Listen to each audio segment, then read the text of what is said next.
Mon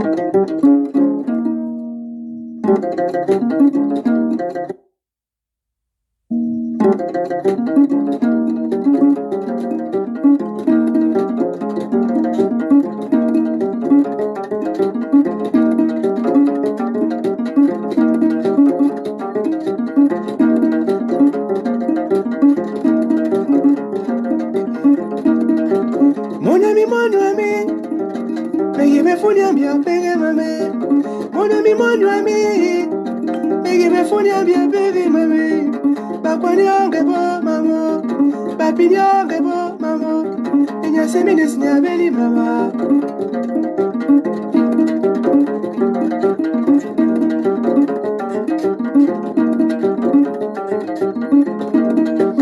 Mon ami, il me faut bien payer mamé. Mon ami, mais il me faut bien payer mamé. Bapini angebo mamo, bakwani angebo mamo. Enya semines nyabeli mama.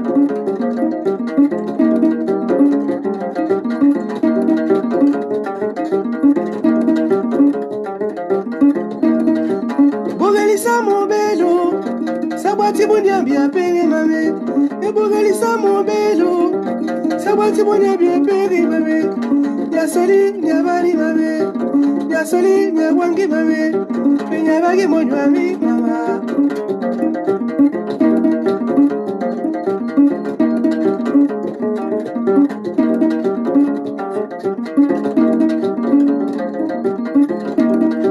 E bogalisa mobelo, sabati bonya bien pere mame.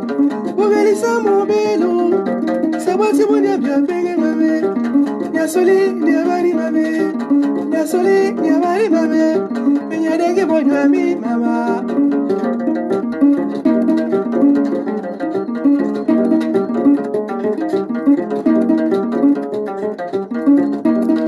Nebubandi nyambia pega, abega na murima bosi.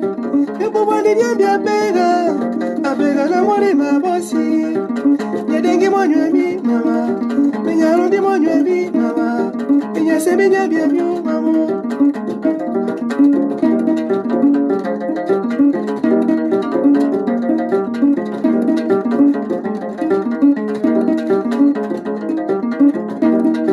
Menyarundi monywemi mama, bawambilia uzakibyo mamo. Menyarundi monywemi mama, bawambilia uzakibyo mama. Bawambilia uzabaladine mama, bawambilia uzakabakipo mama, bawambilia uzabaladine mama.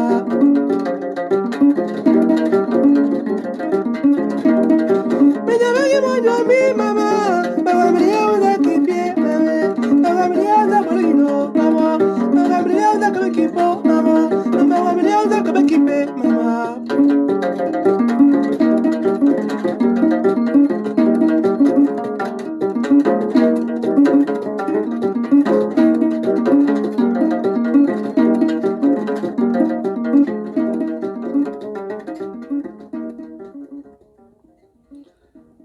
Bonsoir à tous, merci de me recevoir chez vous.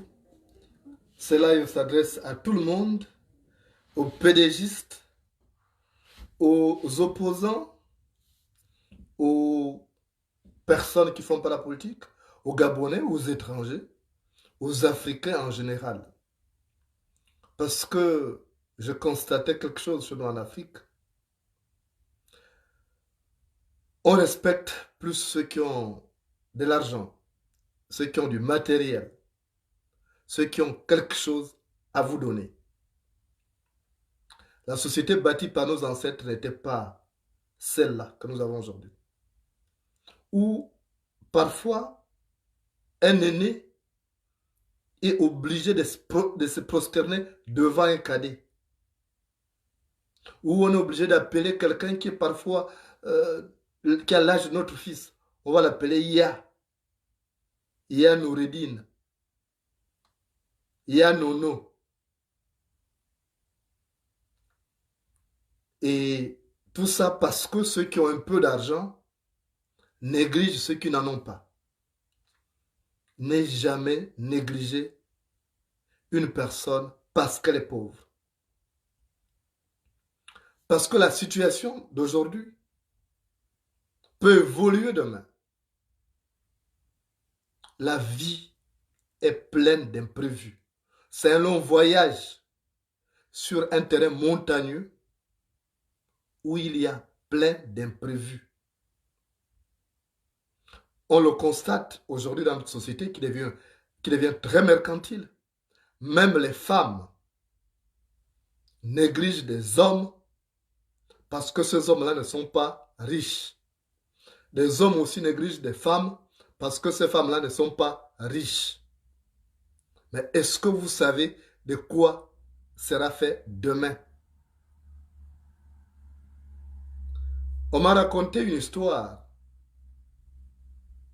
de quelqu'un, je vais citer le nom, puisque il y a une dame, une Gabonaise, qui aurait fait un enfant avec Liban Suleiman au moment où il vendait encore des babioles. Et cette femme n'avait pas donné l'enfant à Liban Suleiman. Elle avait attribué l'enfant à quelqu'un d'autre. Parce que Liban Suleiman n'était qu'un vendeur de babioles. Et quelques temps plus tard, il a pu intégrer la mafia Cliplement d'Ali Bongo. Il est devenu riche.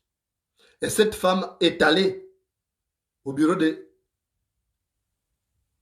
Suleiman avec la fille pour aller dire, bon, c'est ton enfant, il faut que tu reconnaisses maintenant ton enfant. Et vous voyez combien de fois notre société est malade. Donc, on refuse de vous donner l'enfant parce que vous êtes pauvre. Et demain, quand vous sortez de là, on se souvient brusquement, c'est vous le père de l'enfant. C'est bien dommage. Et j'avais appris que Liban Suleiman avait chassé cette dame-là. Et quand on est venu me voir pour me dire ça, j'ai dit c'est bien fait. J'avais appris cette histoire, j'étais encore à Fédivert. Donc, ne négligez jamais une personne parce qu'elle est pauvre. Ce sont des statuts passagers. Et celui qui est riche aujourd'hui peut demain devenir pauvre et devenir mendiant, être secouru par celui qui était pauvre hier. Il y a une inversion des statuts. Or, aujourd'hui dans notre société, les gens sont plus portés. Regardez les pédégistes. Comment ils narguent le peuple. Comment ils narguent les opposants. L'expression souvent quand ils parlent, oh vous êtes pauvres, oh c'est nous qui gérons, c'est nous qui avons le budget. Mais ils ne savent pas que demain ils peuvent perdre leurs privilèges et se retrouver pauvres. Je connais des personnes qui étaient ministres qui du jour au lendemain se sont retrouvés piétons. Prenez le cas d'un aîné que j'ai côtoyé, Mambundu Mouyama. Il était ministre des Affaires sociales. Mais quelques temps plus tard, on l'a vu prendre maintenant les taxis. Donc, la vie est tellement complexe. Il faut être circonspect dans cette vie. Regardez comment ils traitent. J'ai vu la vidéo des jeunes qui disaient qu'on nous a donné 5 000. On traite les gens avec mépris parce qu'ils sont pauvres. Mais imaginez un peu la société avant l'apparition de la monnaie, avant l'apparition de l'argent. Les gens vivaient bien. Il y avait le troc. Les gens vivaient quand même.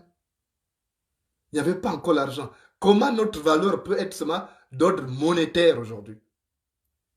Aujourd'hui, même une amitié est basée sur le profit, est basée sur des petits calculs. Même les amours. On voit des femmes aujourd'hui qui négligent des collégiens, des jeunes filles qui négligent des collégiens, qui négligent des étudiants, qui les trahissent pour aller retrouver les hommes du pouvoir, par exemple. Et les parents les encouragent parce que quand les filles la sortent, il faut qu'elles reviennent avec un sachet noir. Il faut qu'elles viennent déposer de l'argent. Mais on ne rend pas service à nos enfants. Ceux qui sont au pouvoir aujourd'hui, là, demain, ils ne seront plus au pouvoir. Donc, les pauvres d'aujourd'hui peuvent devenir les riches de demain et les riches d'aujourd'hui devenir les pauvres de demain. On ne sait pas de quoi sera fait. On voit ça dans les relations quotidiennes.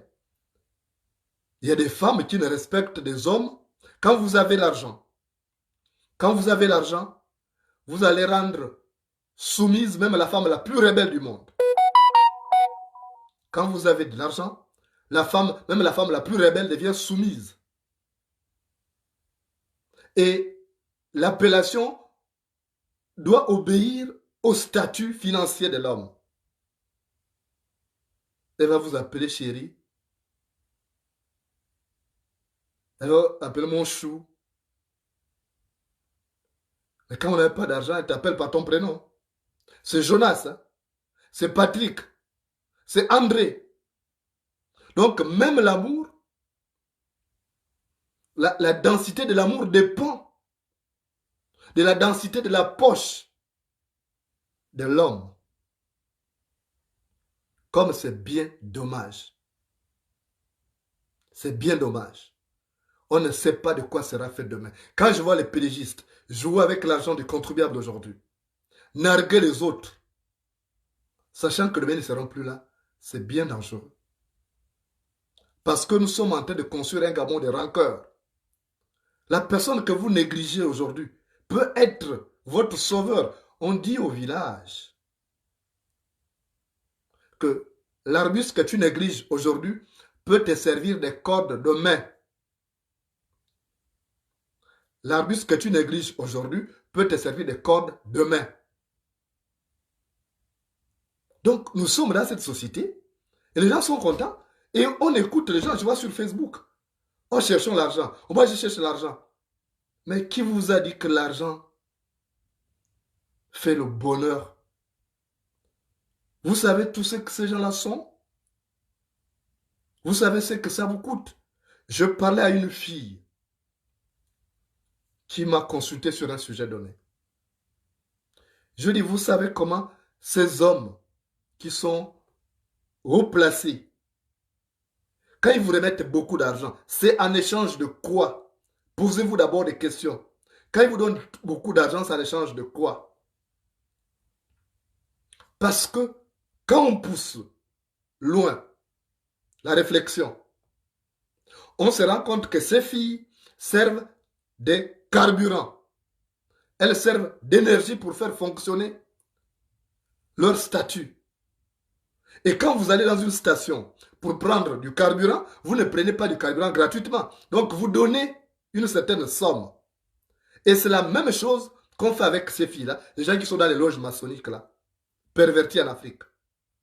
Donc ils vous remettent de l'argent, mais vous ne savez pas que c'est de l'énergie qu'ils prennent en vous. Après vous devenez épave. Vous vous étonnez, on n'a pas pu vous épouser, on n'a pas pu... vous accusez même l'oncle, vous accusez la grand-mère. Mais est-ce que tu sais avec qui tu es parti? Il y a des gens, des chasseurs d'énergie. Et vous allez négliger votre étudiant, vous allez négliger votre collégien. Mais vous ne savez pas que vous êtes en train de vous rendre un mauvais service demain. Parce que vous aurez vu rien que l'argent. Il y a des hommes qui abandonnent leur petite femme, leur petite... Je ne vais pas appeler petite femme parce que chez nous en Afrique, on ne fait pas de différence, petite amie, ça n'existe pas. Ils abandonnent parce que ils ont trouvé soit une femme qui est haut placée, donc il va abandonner sa petite copine de lycée, sa petite étudiante, sa petite villageoise. Mais qu'est-ce que vous savez? Quand cette femme-là vous donne beaucoup, vous donne des millions, ça en échange de quoi? Mais c'est le carburant qu'il prend en vous, votre énergie. C'est votre énergie qui fait fonctionner. Donc en retour, il vous donne quelque chose. Vous voyez même quand un tradithérapeute va en brousse, par exemple, quand il va prendre même l'écorce d'un arbre, il fait des offrandes. Donc l'argent qu'on vous donne là, ce sont des offrandes. Mais ça, vous ne pouvez pas imaginer ça. Vous allez l'appeler ce mot gentil, oh ce mot... Vous donnez tous les termes. Donc ne mettez jamais l'argent au centre de tout. Et ne négligez jamais quelqu'un parce qu'il n'a pas d'argent. Demain, il peut. Le problème, c'est qu'on manque de patience. On manque de patience aujourd'hui. Il faut qu'à un moment donné, on comprenne qu'il y a un temps pour s'aimer et un temps pour récolter. Regardez comment les Ouest-Africains sont patients. Regardez les gars qui ont commencé par vendre des cigarettes, des bonbons. Après, ils ont des boutiques. Après, ils quittent. Ils viennent en Europe. Après, ils vont aux États-Unis. Ils deviennent milliardaires. Mais nous, on n'a pas ça. On n'a pas cette culture. En Afrique centrale, Gabon, deux Congo, Cameroun, Guinée équatoriale, République centrafricaine, Tchad, Angola, on ne connaît pas cet esprit. On ne sait pas attendre en disant mon homme est encore étudiant, où il se cherche, il finira par se trouver et demain sera meilleur qu'aujourd'hui. Ma femme se cherche encore, n'a pas encore une bonne situation, demain ce sera meilleur. On n'a pas cet esprit, on veut la facilité. Mais sauf que le chemin le plus droit n'est pas forcément le plus sûr. Le chemin le plus court n'est pas forcément le plus sûr. Donc, il faut, à un moment donné, réfléchir. N'est pas tout lié à l'argent. Je vous assure que le début de depuis que j'ai commencé l'exil, j'ai connu la vraie nature humaine, comment les gens fonctionnent. Quand j'étais au Gabon, j'avais assez d'argent, j'en donnais à tous ceux qui en avaient besoin, qui me côtoyaient. Mais je vous assure que depuis que je suis en exil, il y a même des gens que j'ai beaucoup aidés qui ne prennent même plus mon appel, rien que même un message. Quand ils voient mon nourri, bloc. Les femmes, c'est la même chose. Vous avez appris à un moment donné que on m'avait donné un nombre de femmes, or que j'étais un nombre d'enfants en France. Ça n'a jamais été ça. J'ai eu à faire un enfant avec une dame. Je me suis occupé jusqu'à donner l'argent du trousseau. Comme je ne suis pas riche, elle sait que je suis un réfugié politique, je ne peux pas avoir beaucoup d'argent. Elle est allée donner l'enfant à quelqu'un d'autre. Plus grave, c'est que l'enfant est noir. Mais elle est allée donner l'enfant à un blanc. Et après, c'est pour m'harceler. Non, il faut envoie-moi telle somme d'argent. Mais demain, quand je serai haut placé, c'est la même qui viendra m'apporter la fabrique, c'est ton enfant. Vous voyez comment on est? J'ai parlé de Liban Suleiman. Mais moi, j'ai connu 2 cas comme ça en France. J'ai connu 2 cas en France. Où on a donné un enfant noir à un blanc. Parce que le blanc a beaucoup d'argent.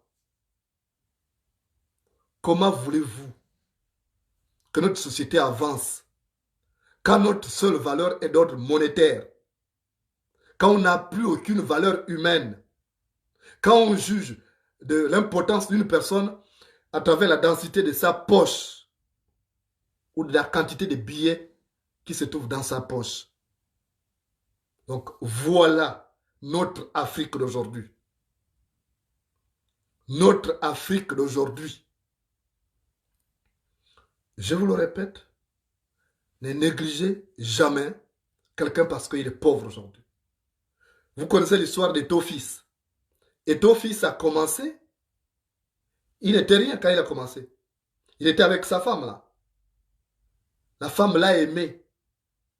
Étofis n'était rien. Regardez, Étofis est devenu parmi les hommes les plus riches du continent africain. Mais il a la fierté de partager sa richesse avec cette femme. Parce que cette femme-là l'a supporté pendant des moments difficiles. Cette femme-là l'a supporté pendant des moments difficiles. Et Étofis est fier de dépenser de l'argent. Il peut construire un immeuble à la femme. Il n'a même pas regretté parce que la femme était là, elle a attendu. Mais chez nous, ce sont des exemples rares de nos jours. Des exemples rares. La femme, quand l'homme n'a pas d'argent, pas de respect. Pas de respect. Or, si l'homme a l'argent, elle a peur de perdre ses privilèges, elle va le respecter. Elle sera même prête à lui enlever les chaussettes dès qu'il rentre du travail. C'est ce qu'on constate aujourd'hui. Et ça, je vous assure, c'est quelque chose qui me dégoûte, qui me désole. Et je comprends pourquoi beaucoup épousent les femmes blanches. Parce que les femmes blanches sont moins mercantiles que nos femmes africaines. Nos femmes africaines, c'est terrible avec l'argent. Elles ont une relation très très forte avec l'argent. tout comme aussi les hommes africains. On a un souci. Qui vous a dit qu'avoir beaucoup d'argent, c'est vous rendre heureux? Il y a des gens qui ont beaucoup d'argent qui ne dorment pas bien parce qu'ils sont persécutés par les esprits qui les aident à fabriquer la richesse. C'est pas parce que vous voyez quelqu'un dans une belle voiture, dans une belle maison, vous voyez que cette personne-là est heureuse. Elle n'est pas heureuse. Allez-y dans le fond. Mais chez nous, au Gabon et dans le reste de l'Afrique, surtout l'Afrique centrale, c'est un problème. Là, nous, on est dans le combat encore. On n'a que peu de considération. Mais demain, quand les choses auront changé, vous allez voir ces gens venir vers nous. Hein. Oh, je te soutenais. Je vous assure, je l'ai dit à quelqu'un qui m'a dit, oh, mais il y a, j'ai croisé une fille qui m'a dit que elle t'attend au Gabon pour le mariage. J'ai dit, ah oui, celle-là, elle a la foi. Hein. Donc, elle pense que moi, ayant passé tout ce temps en exil, elle ne s'est pas manifestée, elle ne m'a pas soutenu. C'est quand j'aurai terminé l'exil, quand je vais rentrer, occuper un poste mieux dans l'administration, que je vais maintenant dire que oui, viens, reste, et j'aurai laissé celle qui aura passé du temps avec moi en exil. Parce qu'elle, elle a un corps en or. J'ai dit, mais il faut être malade. J'ai dit, celle-là qui pense comme ça n'a qu'à rêver. Je vous dis que si je n'ai pas cette personne-là, si je ne me marie pas avant la fin de l'exil, et que je constate que c'est le même comportement là des gens qui sont attachés qu'à l'argent, je préfère même aller prendre une indienne que de prendre une gabonaise qui m'aura négligé, que de prendre une africaine qui m'aura négligé, pendant que je n'étais rien. Je préférais m'entourer même de personnes étrangères que d'être avec des Gabonais qui m'auront négligé pendant la période de moments difficiles. Ça, je vous le dis, je préfère être clair. Parce qu'on va dire, oui, il a combattu Ali. Ouais. Non. Mais nous, on a un problème. On ne respecte que quelqu'un qui a l'argent. Même en amour, on ne respecte que quelqu'un qui a l'argent. Quelqu'un qui n'en a pas, on ne le respecte pas. Regardez, les pérégistes ne respectent que les gens qui ont l'argent. Ils ont eu peur de Jean Ping parce que Jean Ping a un peu d'argent.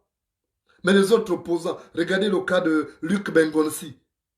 Même quand il fait une conférence de presse, est-ce que vous allez voir les gens le respecter?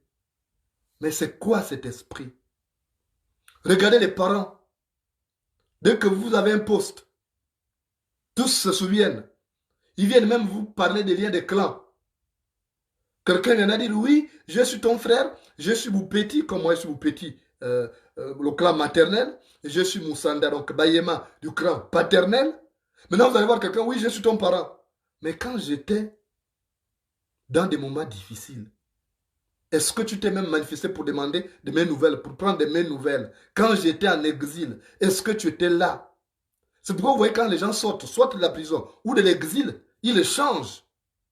Vous avez vu que quand Mandela est sorti de la prison, il est allé à Tripoli chez Kadhafi. Il est allé chez Kadhafi. Les Américains ont critiqué ça, il dit tant pis. Il dit Kadhafi m'a soutenu pendant que j'étais en prison. Il a dit c'est pas à vous de choisir mes amis. Il est venu chez Omar Bongo au Gabon. Premier pays, c'est le Gabon. Quand il est sorti de la prison. Parce qu'Omar Bongo l'avait soutenu. Donc, il faut que les Gabonais s'attendent à ça. Demain, quand les choses auront changé, nous ne reconnaîtrons que les gens qui auront été là avec nous, soit pour nous soutenir moralement, soit pour nous soutenir financièrement, soit pour nous soutenir matériellement. Parce que c'est ça aussi, il faut donner des leçons aux gens. On ne doit pas négliger quelqu'un parce qu'il n'a pas d'argent. La valeur intrinsèque existe. Quand on va chez quelqu'un, il peut vous apporter moralement, il n'y a pas que d'argent. Oh, regardez aujourd'hui, on ne respecte que dans des familles, aujourd'hui en Afrique, on ne respecte que ceux qui ont les meilleurs postes, ceux qui ont de l'argent. Si l'aîné de la famille n'a pas d'argent, même les cadets ne le respectent pas. C'est le cadet qui arrive quand il y a une réunion, il arrive en retard, le dernier en retard. Il arrive le dernier à la réunion. Il ne s'excuse même pas parce qu'il sait qu'il a l'argent et tout le monde attend de lui. Il faut changer cette mentalité. Si nous voulons construire une société prospère, il faut commencer par changer cette mentalité où on approche que les gens qui ont de l'argent. C'est dangereux. Et c'est pourquoi le pays ne se libère pas. Parce que justement, les gens ne sont attachés que vers l'argent. Ne sont attachés qu'à l'argent. Regardez les pédégistes. Ils savent qu'Ali Bongo ne tient plus. Ils savent qu'Ali Bongo ne peut plus gouverner le Gabon. Mais comme leur valeur est d'ordre monétaire, donc il faut qu'Ali Bongo reste là pour qu'il continue de piller les caisses de l'État. C'est ça, ces mauvais esprits qu'on doit justement chasser. Esprit d'argent sort de ces corps. Il nous faut construire un Gabon différent, une Afrique différente. Regardez vous-même en Europe.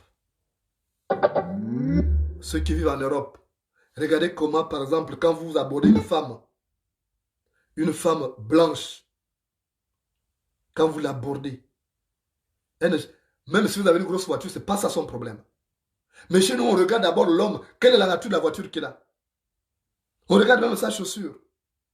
Or, la femme blanche, elle peut t'aimer même si tu es sale, même si tu es mal vêtu, même si tu as pied, si elle t'a aimé, t'a aimé. Mais pourquoi nous, on ne serait pas comme ça en Afrique? Chez nous, on cherche une femme qui est déjà milliardaire.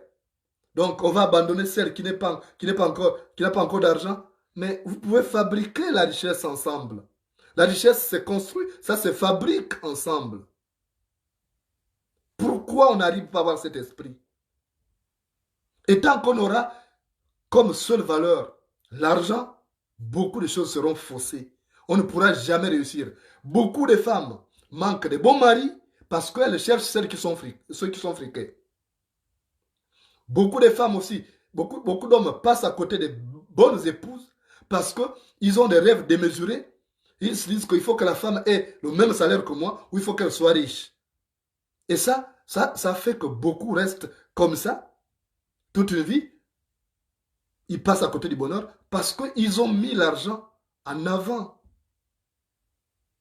Ils ont mis l'argent en avant. Je vous dis ce que j'ai dit là, c'est valable aussi bien pour les hommes que pour les femmes. Mais comme la femme représente plus de 52% de la population aujourd'hui, donc on trouve plus de femmes qui ont cet esprit mercantile, qui abandonnent leurs hommes. Elles vont chercher les plus friqués. Or, en allant là-bas, elles rencontrent parfois malheur sur leur chemin. Parfois, on leur donne le sida là-bas. Elles viennent contaminer celui qui est à la maison. Donc, voilà la situation. Il faut changer cet esprit. Même quand vous êtes dans une famille, n'amenez pas ce genre de conflit. Dire que c'est moi le plus riche. Je vois des femmes, parce que là, sa sœur a été épousée à 5 millions, il faut qu'elle aussi soit épousée à 5 millions. Non, vous n'avez pas besoin de ce genre de conflit. C'est quoi? Cet antagonisme ne se justifie pas. Donc vous allez chercher un homme qui peut vous doter à 5 millions. Et si celui qui est avec vous, qui est votre concubin, n'a pas 5 millions, il ne va pas vous épouser. Résultat, vous passez à côté du mariage. Vous passez à côté du mariage. Parce que tout simplement, vous avez voulu défier votre soeur qui a été épousée à 5 millions. Vous aimerez aussi passer une concurrence. Vous n'avez pas de concurrence. Regardez les doigts de la main. Les doigts de la main n'ont pas la même longueur. Et jamais, jamais, vous allez voir que ces doigts-là sont en conflit. Ils se complètent. Et pourtant, chacun a sa hauteur, sa longueur. Il y a le plus long, c'est celui-là. Mais quand il s'agit de saisir quelque chose, ce sont les 5 doigts de la main qui saisissent cette chose-là. Il n'y a pas de conflit en disant que c'est moi qui suis le plus long. Mais non, pourquoi? Entraînez-vous. Si votre soeur, votre frère n'a pas assez de moyens, aidez-la ou aidez-le. Pourquoi le conflit? Parce que votre frère est allé doter une femme à 50 millions, vous aussi, il faut que vous allez doter à 50 millions. Donc, vous allez passer le temps à vous ruiner, allez vous endetter, et après, il n'y a rien. Alors, il faut donc réfléchir. Notre société est malade. Le Gabon est malade, l'Afrique est malade. Pas seulement des dirigeants, mais même de nous-mêmes, de nos mentalités. On a mis de mauvaises mentalités. Je vous assure que l'exil m'a beaucoup ouvert les yeux. C'est une grande école et je remercie Ali Bongo de m'avoir contraint en exil parce que j'apprends beaucoup. Je découvre la vraie nature humaine. Si j'étais resté au Gabon, j'aurais été peut-être, je serais resté le même naïf que j'étais. Mais l'exil m'a ouvert les yeux. J'ai vu la nature des parents. J'ai vu la nature des parents que j'aidais, qui ne peuvent même plus me prendre le téléphone. Ou tu envoies le message pour prendre des nouvelles. Voix, clic WhatsApp, la personne en ligne ne répond plus. Après, vous voyez la photo disparaître, la personne vous a bloqué. J'ai vu des personnes que j'ai aidées. Même quelqu'un qui a partagé ma vie, avec qui j'ai en partage le sang. Ce sont des choses que j'ai vues. Parce que je n'ai plus rien à leur donner. Ils savent que je n'ai plus rien au Gabon, je n'ai plus d'entreprise au Gabon, je n'ai plus rien, donc je ne peux pas. Donc la personne, même au téléphone, ne peut pas me prendre. Quand j'appelle pour parler des nouvelles de mes enfants, la personne ne prend pas au téléphone. Voilà la nature du Gabonais. Voilà la nature de l'Afrique. Donc, ne négligez jamais quelqu'un parce que les statuts peuvent être inversés demain et vous allez regretter. Vous allez regretter quand la personne que vous avez négligée aujourd'hui devient riche. Je vous ai pris le cas d'Iban Suleiman, à qui la femme avait refusé l'enfant. Et Iban Suleiman est devenu parmi les plus riches d'Afrique, même si c'est de manière malhonnête. Donc, regardez combien de fois. Regardez, hier, c'était les Brice Lacuche Alianga, ils sont en prison. C'était. Mais aujourd'hui, c'est une nouvelle génération. On a renouvelé. Donc, ça se renouvelle. La classe politique se renouvelle. La société se renouvelle. Ce qui fait que les pauvres aujourd'hui peuvent devenir les riches de demain.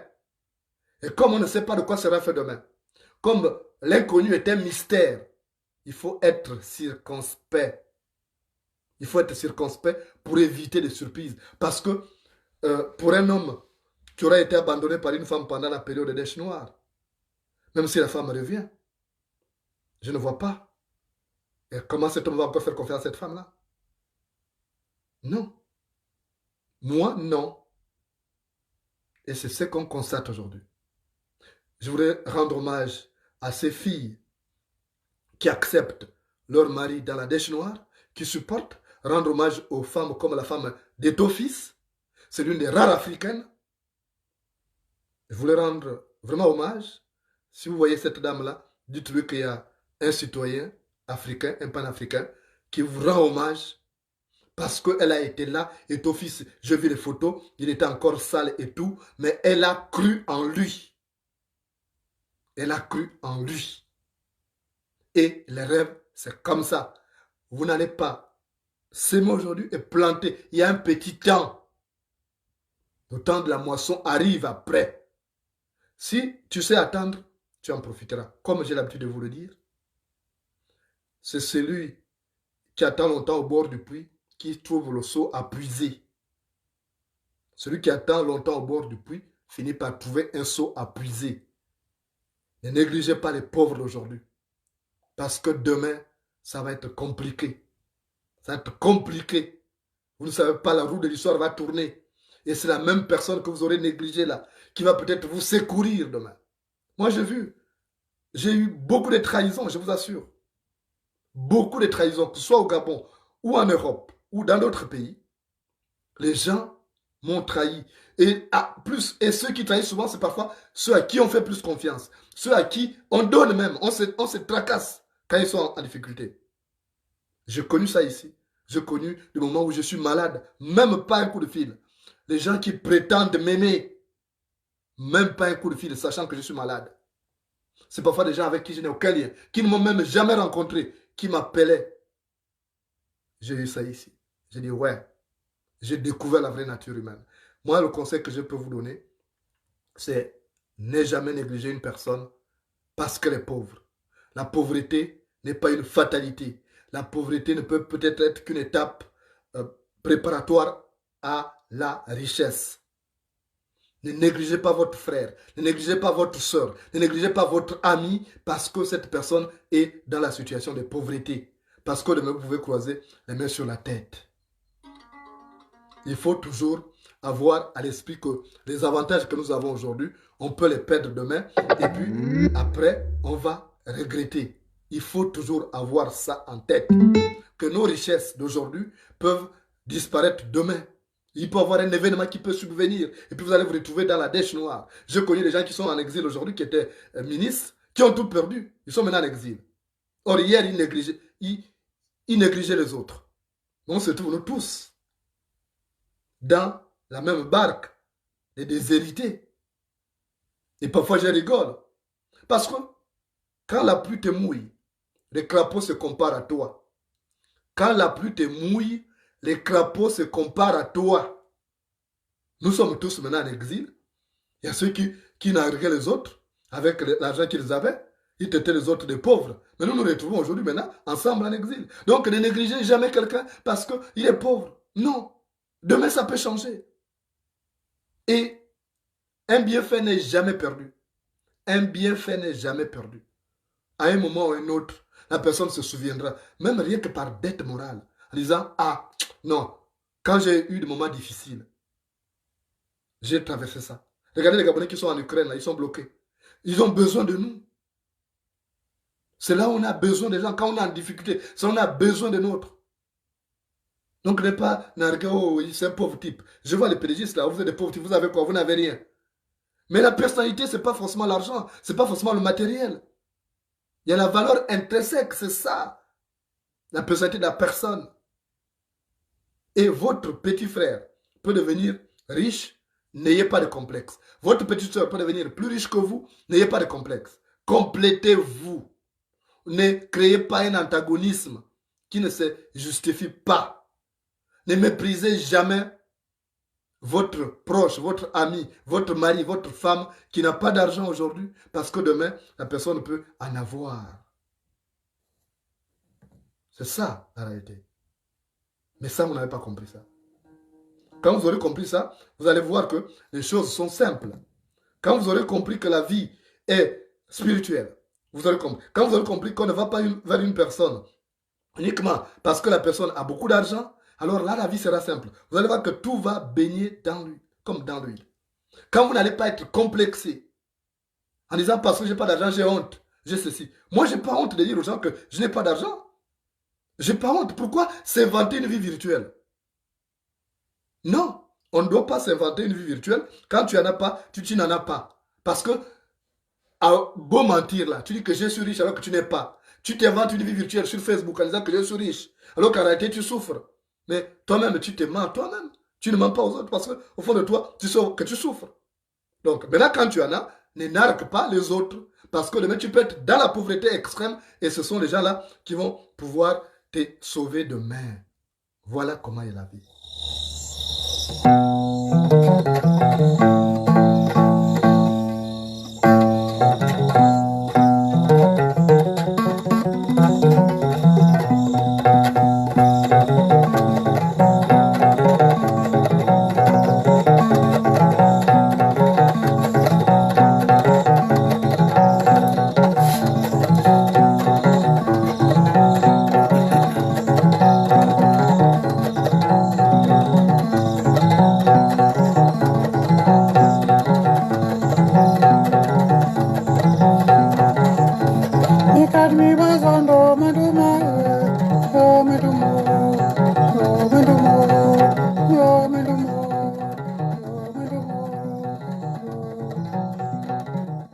Dans un village, il y avait un homme riche. Il s'appelait Hikiti parce qu'il était riche. C'est le nom qu'on lui avait donné. Il avait même fait disparaître son vrai nom de naissance. Il avait préféré qu'on l'appelle Hikiti, donc le riche. Et il avait un petit frère qui était pauvre. Le petit frère s'appelait Mumbina. Alors, comme Hikiti était riche, il méprisait Mumbina en permanence. Il était dans une maison huppée, avec une grande barrière. Et il recevait à peine la famille. Mais Mumbina avait ses 2 enfants. Il avait son fils, Pogu, et sa fille, Para. Et ils allaient là-bas parce que c'est la maison de leur père. Parce que chez nous, le frère de notre père et notre père, il n'est pas notre oncle. Les enfants allaient jouer là-bas. Mais voilà qu'un jour, Mumbina va à la chasse. Mumbina aperçoit un oiseau magnifique, avec des plumes dorées. Et Mumbina a dit, mais ça c'est quel oiseau? Je n'ai jamais vu cet oiseau-là. Pourtant, Mumbina, c'est un grand chasseur. Donc il a regardé, il dit, mais j'ai jamais vu. Et il a pris un morceau de bois, il a lancé, et ça a touché l'oiseau, mais une plume est tombée, l'oiseau est parti. Et quand il a ramassé la plume, il a vu que c'était une plume qui brillait. Il a dit, mais je n'ai jamais vu cet oiseau. Donc, en rentrant chez lui, il s'est arrêté chez son frère, Hikiti, le riche. Il dit, grand frère, mais regarde un peu, j'ai ramassé cette plume-là. Je ne sais pas, est-ce que tu connais cet oiseau-là? Et quand son grand frère a regardé comme ça, il a dit, oh, mais c'est une plume d'or. Attends, je te la paye. Il a pris un peu d'argent, il a donné à Mumbina. Mumbina savait qu'il ne devait rien faire. Il a eu un peu d'argent, il était content, il est rentré chez lui. Et maintenant, les enfants continuent à aller jouer chez leur père, le frère de leur père, qui est aussi leur père en Afrique. Et c'est comme ça que, un jour, Mumbina repart en brousse. Il voit le même oiseau. Et il a remarqué que l'oiseau allait se cacher dans un autre arbre. Mumbina a dit non, il faut que je sache vraiment le nom de cet oiseau. Donc Mumbina a commencé à aller à grimper à l'arbre là. Il a fait un piège pour attraper cet oiseau. Et après il a réussi à capturer l'oiseau. Il a même pris un œuf de cet oiseau et il a amené chez son frère. Il dit voilà, j'ai trouvé l'œuf. Et il a dit oui, mais cet œuf là, ça c'est un œuf en or. Alors voilà, prends encore un peu d'argent. Il a donné un peu d'argent à Mumbina. Mumbina est rentré chez lui. Et maintenant l'oiseau, il savait que cet oiseau, c'était un oiseau qui pouvait lui apporter les richesses. Donc qu'est-ce qu'il a fait? Il a dit à Mumbina, tu me laisses l'oiseau ici. Moi je veux manger ça. Prends un peu d'argent. Il lui a donné un peu d'argent. Et Mumbina est rentré chez lui. Et il a donné maintenant des instructions à sa femme pour dire que tu me dépêches cet oiseau, je vais manger prioritairement le cœur et le foie. Parce qu'il savait spirituellement qu'en mangeant le cœur et le foie, ça allait lui rapporter beaucoup d'argent. Donc la femme de Hikiti a exécuté, elle a fendu l'oiseau et elle a commencé à briser ça. Et il y avait le cœur et le foie qui étaient à côté. Mais les enfants de Mumbina étaient là. Et ils ont vu le cœur et le foie qui sont tombés. Ils ont retiré ça, ils ont mangé, ils avaient faim. Or, pour que le monsieur là devienne riche, il fallait que ce soit plutôt lui-même qui mange ça. Maintenant, quand la femme est venue, elle a trouvé que le foie et le cœur avaient été mangés par les enfants de Mumbina. Et c'est comme ça qu'elle dit, ah, mais mon mari va me tuer. Parce qu'il voulait manger le cœur et le foie. Donc, qu'est-ce qu'elle a fait? Elle est allée tuer un coq, elle a pris le cœur et le foie, et elle a mis là. Et quand le mari est rentré, elle a dit, voilà le plat que tu as demandé. Et il a mangé, il croyait devenir riche. Mais il n'est pas devenu riche. Il n'est pas devenu riche. Entre temps, il avait déjà hypothéqué beaucoup de ses biens. Mais c'est plutôt le fils de Mumbina et sa fille, quand ils allaient dormir, quand ils se réveillaient, sous le tête d'oreiller, il y avait maintenant beaucoup d'argent parce que c'est eux qui avaient mangé le foie. Et c'est comme ça que Mumbina, chaque matin, il récoltait. Et Mumbina est devenu maintenant riche. Mumbina est devenu riche. Et son grand frère qui s'appelait Hikiti est devenu pauvre. Il est devenu pauvre. Et Mumbina est devenu riche parce que ce sont ses enfants qui avaient mangé le foie et le cœur qui étaient censés rendre Hikiti encore plus riche. Et donc, quand les enfants de Mumbina ont mangé ça, et chaque matin, ils avaient beaucoup de pièces d'or sous leur tête d'oreiller. Et Mumbina est devenu riche. Et c'est maintenant lui qui aidait maintenant. C'est lui qui aidait maintenant son frère. Et il lui a dit, tu vois, grand frère, toi tu t'es moqué de moi. Pour toi, tu pensais que j'étais bon uniquement pour la chasse. Mais aujourd'hui, j'ai plus besoin de faire la chasse, je suis devenu riche. Je suis devenu millionnaire.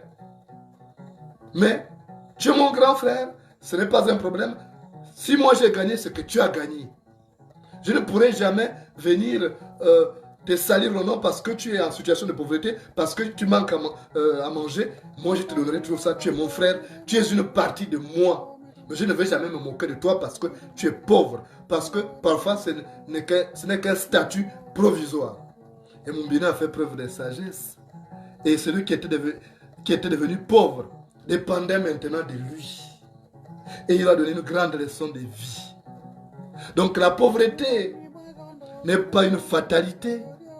Ne vous moquez jamais de quelqu'un parce qu'elle est pauvre. Ne méprisez jamais une personne parce qu'elle est pauvre. Parce que demain, la tendance peut être inversée.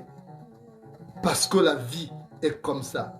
C'est une sorte de balance. Tantôt en haut, tantôt en bas. Il y a ceux qui réussissent à garder l'équilibre, mais ils ne sont pas nombreux.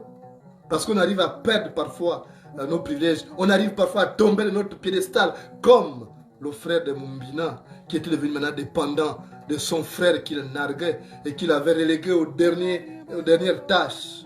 Parce que la vie est faite ainsi. Merci de m'avoir reçu chez vous. Bonsoir.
Mama,